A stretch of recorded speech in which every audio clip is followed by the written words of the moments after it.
What's going on, everybody? Welcome back to another video. Today I'm going to be reviewing the Garmadon comic issue 4. Let's get into it. As you know, I do a spoiler and a spoiler-free review, so if you want to skip to the spoiler review, go to this timestamp. But if you want to watch both, that's cool, but the spoiler-free review is happening in just a second. So this is the spoiler-free review. This comic is so good. The art is just really good. The storytelling is really good. It's all around just like a really good comic series. The art is just really good looking. All the art, it's like well colored, it's well drawn, it's really good.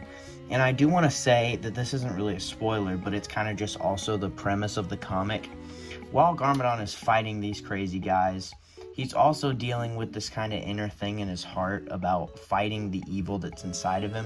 And I just want to say that it's just like a really deep and really well written comic. It's just all around so good.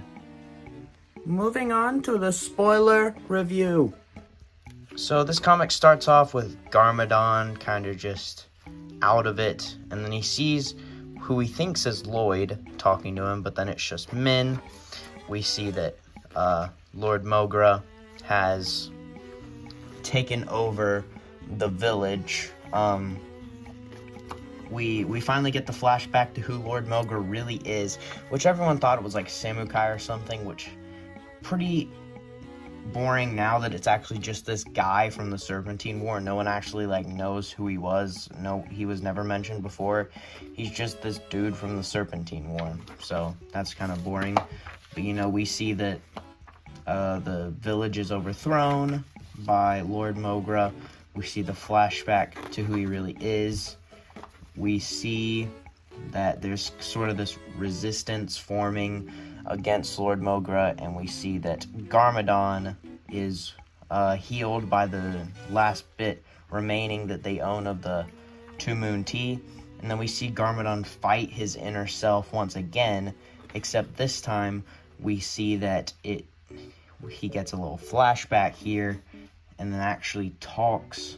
He realizes that like all this inner turmoil started here. It's a pretty interesting, deep comic. And then you see that he wakes up and he's very determined there at the end. So yeah, the story and the premise of this comic are just so good, so well written. It's honestly one of the best, more like the only comic series I've ever read, but for Ninjago, it's just really good. And then you have in the back here more designs and stuff. And then you see the issue number 5 comes out on October 19th. So that's exciting. We can see that it's basically going to be like the final battle. Really cool. Love it. Love the comics. Anyway, that's just about to do it for this video, guys. So I hope you all have an absolutely amazing rest of your day, and I will see you in the next video. Bye!